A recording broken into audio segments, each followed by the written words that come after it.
Dear all, I would like to take this chance to talk to you about a nice story. Very successful woman, an ideal example, not only for science, but also for giving. Let us see about this story of the great late scientist Viva Stockholm.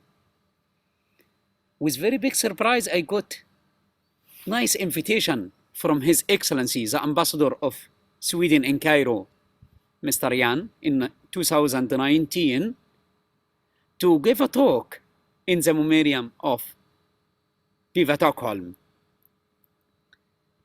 The invited speaker as well was Dr. Sophia. Let us see the story. This woman changed the face of botany and herbal medicine history, not only in Egypt, but also in the Middle East. So for scientists who are working in the field of botany and chemistry, at Faculty of Science, Medicine, Agriculture, etc., still use her book and her scientific collection of plants and identification until now. However, she died more than 40 years ago. This is His Excellency, the Ambassador, with Dr. Sophia and myself, before we start the event at his house in Cairo, in Zamalek, in 2019. What is the story of Viva Stockholm? We are very lucky as Egyptians because this lady has two aims: to build collection of Egyptian flora, which successfully she did. Moreover, to train young Egyptian scientists in field of plant. So to build up beautiful mind, and I think this is much better than building houses, right? What she did, she born in 1898 in a top level rich area in Sweden, in Dörsholm. In 1921, she got her degree in botany. We were very lucky that in 1926, she moved with her husband to Egypt and started her trip at Faculty of Science at Cairo University. What she did, from the beginning, she was giving person. So, for example, she started with 1 year after her graduation, spent traveling in North America for giving. Second, in the year of the war, what she did, she was collect a member of organization to collect food, money, and clothes for the families in Finland. Then it comes to her scientific, and her last destination was Egypt to supervise master students. I was very lucky to meet some of them at this event, and they had been very crying as loyalty for her. Why? Because she did the following. That in 1925, she collected 2,000 plants from different locations and collected it at the herbarium with her name currently at Cairo University. Not only that, but you might be surprised or shocked because the prize she got from the Queen of Sweden as a friend of her in her birthday, she didn't get the money for herself or to build a villa or something, but she gave the money for education. Don't you agree with me that this is ideal example?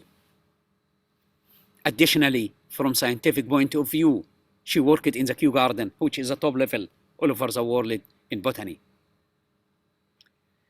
She helped the student to travel abroad, and she fully supported her students financially from herself, like Professor late Lotfoboulis. It was a honor for me that I published with him, and I had been visited his home several times in Cairo with a delegation from Sweden. Yes, you might be surprised that the Swedish students came to Egypt to get a course. Why? Because we are very rich in herbal medicine. And this plant has been identified and collected by this Swedish late scientist. So you see, the world is so small, right? In the new year, she has a human sense as well, that she invited her students, as you can see in the picture, to make a party at her home. And of course, the students understood this in the right way, with full respect. She was a member of the editorial board of Nordic Family book as well. In addition to her research, she engaged, of course, in the teaching of plant taxonomy and the flora of Egypt. That's why I say, because the flora of Egypt has some similarity with other Arabic countries like Palestinian and others. And her students who had been going to other countries in the Middle East, in the Arabic countries, started their flora. That's why I say that the favor belongs or going to Viva Stockholm. This is some of her books. And of course, this is a book of great late Professor Lotfoboulis, right? This is a Cairo University lecture. They named her name. I met her students, as I said, like Professor Hasna and others. You might be surprised at the end that this is a book she gave it with her hand to the great late Professor Finn Sandberg, who had been the head of our division, and myself was the last one published a paper with him. So you see, the world is so small. Based on this contribution, which I did, and that not only for Swedish delegation who visited Egypt several times and got the courses in Egypt, but for Egyptian students, I helped them to study in this university, at Uppsala University. And still, even currently, I have Egyptian students here at our laboratory. From this point of view, I got a prize about this contribution with our countries. I sincerely hope that I do something small as appreciation, respect, and loyalty to my country. I got all my education free of charge in schools and universities. With this prize, I hope I do something similar to Viva Stockholm.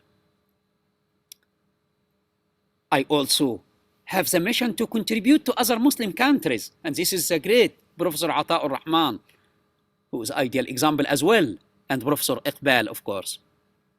I sincerely thank you for your attention from lovely Sweden and our lovely Egypt. I wish all the very best to our countries. يا رب اجعلني خادم لكل بلاد المسلمين ولكل العالم يا رب في العلم. في أمان الله.